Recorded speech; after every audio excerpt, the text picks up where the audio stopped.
This is I Only Touch Greatness Remix. Scan the code and follow. Do you have a favorite Stanley Cup? No, man, you can't. Like the Stanley Cup are like kids. I guess which are you asking, D-Mac or are you asking Darren? I mean, D-Mac, it's like, come on, man, shake your head. I scored that clincher in 97, the kid from across the pond, bringing cup back 42 years. Are you kidding me? It's why it's a mic drop, no contest to see the greatest goal in Red Wing history was that one over Steve Yzerman's against St. Louis. Because why? At the end of mine, you got a trophy. Hey, we lost. So it didn't matter. But no, they're all like kids, right? They all have storylines. You look at the next year, the back-to-back. The believe because of losing Vladdy, because coming together. That's what I think solidifies 25 years later is the culture here. Because the people went through it too. We all lost Vladdy, right? From not on the ice, but went through that healing process together, and we still do to this day. Which, by the way, caveat: Vladimir Konstantinov does appearances a couple times a month, and if you ask Oliver, he's better than we've seen him in years, right? Okay. So, it's good to see him happy. It's he can communicate stuff like this. You go to O2, it's like I said, it's great when you can shove it up people's asses, to have the Hall of Fame team, but to win the President's Trophy or whatever, but also win the Stanley Cup. And I don't take it from me, take it from Wayne Gretzky, the greatest player in the world. Because he's quoted as asking, "Hey, Wayne, what's it like to play for the greatest team ever?" And he says, "I don't know. I didn't play for the 2002 Detroit Red Wings." So that's a pretty good pop by the great one. Yeah, I wasn't sure if we were gonna ask if it was okay to even ask how Vladdy's doing. But I think I gave you the update, so I guess it is okay. Perfect. Good for people that know it's good for people that care. How was your time looking back in Calgary? Love it. Calgary was like going back and playing junior again. I can't speak highly enough. Joe McGinley, Robin Regier, Rhett Warner, Chris Simon, Mickey Kiprusoff's one of my favorite human beings. Daryl Sutter, Ken King. They treated me so good there. I felt loved from day one, not just by the city and by the team. We had so much fun. Like I said, it was especially the first year was a riot. So, I mean, that out of all the pills to swallow, that one when we lost 7 games after beat up 3-2 against Anaheim, who went on to win the Cup in that year in Calgary, that's the one that felt like got left behind. If you were having a dream dinner party and you could invite 3 famous people, other famous people, dead or alive, who are you bringing? That's a great question, man. For me, I go with like Tupac. A Seth Rogen would be my comedian. I'd love to smoke joints with Seth Rogen. And then probably Paulina Gretzky for some eye candy.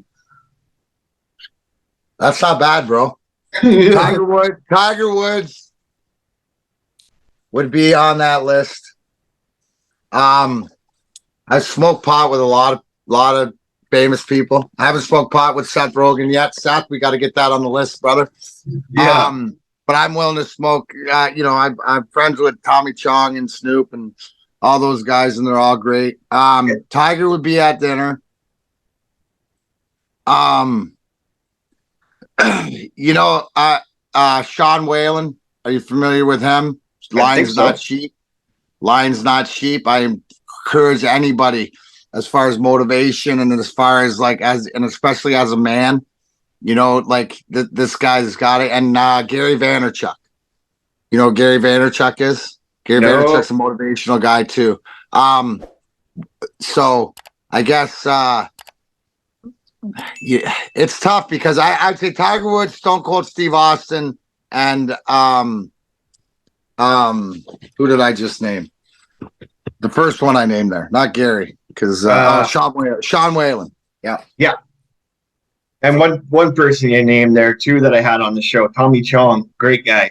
Oh, phenomenal. Dude, Tommy Chong helped me quit. I haven't smoked cigarettes since January 2nd, 2017. And he gave me the secret. yo, bro, you know how I quit smoking cigarettes, man? It's just every time I wanted to just smoke a cigarette, I'd roll up another joint, man, and then the time it would just actually work out, man, and you don't need it. But you also know too. Well, hold on. You also know too. That's where the CBD, the CBG, all those taboo social club, those that if you don't want to get the THC effect, that these will help you. There's so many. If you want to look into it, and you have to figure it out your own way, but that could be an alternative to help too. Yeah, that's just it too. And I smoke heavy all the time. Do you have a favorite road city? Favorite road, probably Scottsdale, like just because Scotty loved it, and we'd always get in there early to golf, so you could always count on at least golfing once a year down there. LA was always good because we were always connected and did a lot of fun shit out there, especially once Chelly got into town. Vancouver's phenomenal. Can't wait to get out there and eat some fresh fish and stuff like that. That was always a go-to. Plus, you had the Roxy, which was always that's sort of like it always reminded me of like the bar in Star Wars, Tatooine. Like you'd have 3 teams, 2 that played, 1 that was coming out, but you get to see guys over the years, and that's how you'd see some buddies that you played junior with, or guys that you wouldn't see often, but you could. Vancouver is a good spot to always run into them. Are you still doing your podcast? Well, I'm doing Woodward Sports. Every woodwardsports.com. I do the 11 to 1 show every day. I started a hockey, it's called Chomp and Puck, every Saturday at 1. I release that. As far as the grind time with Darren McCarty is on hiatus. Okay. With once I get the bus up and running, with the product, which will come hopefully in the next few months, and I can be mobile, then I'm looking to fire that up again and do what you guys are doing. I love what you guys are doing, looking at the roster, talking to different people, exploring it, and I think that's the way to do it. So I might be leaning on you for some contacts. Yeah, that'd be fine. I'd love to help, and we could bang some off of you too. So absolutely. Do you still do the band? You're still the lead singer of your absolutely. Band is we're just filling out the festival schedule this summer, so we're planning on playing about 20 times or so.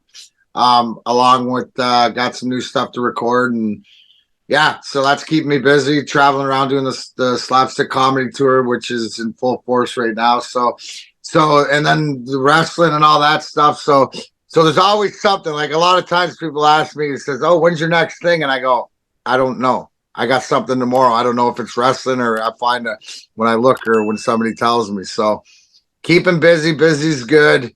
Love getting out and about and seeing all the people and making the connections and stuff like that. So, there's it's a great thing is after I'm done talking to you is I'm heading downtown to the casino because Skid Row and Buck Cherry are in town. Oh, so sweet. Yeah, so we're gonna go check them out. So there's always something going on. You're tuning into I Only Touch Greatness podcast, Vancouver's best show with Ryan Hayes. Often imitated but never duplicated, I Only Touch Greatness podcast with Ryan Hayes. Looking for the most beers on tap, great steaks, great staff? Head over to the John B. The John B. Pub, the best bar in town. Say Hayes sent you.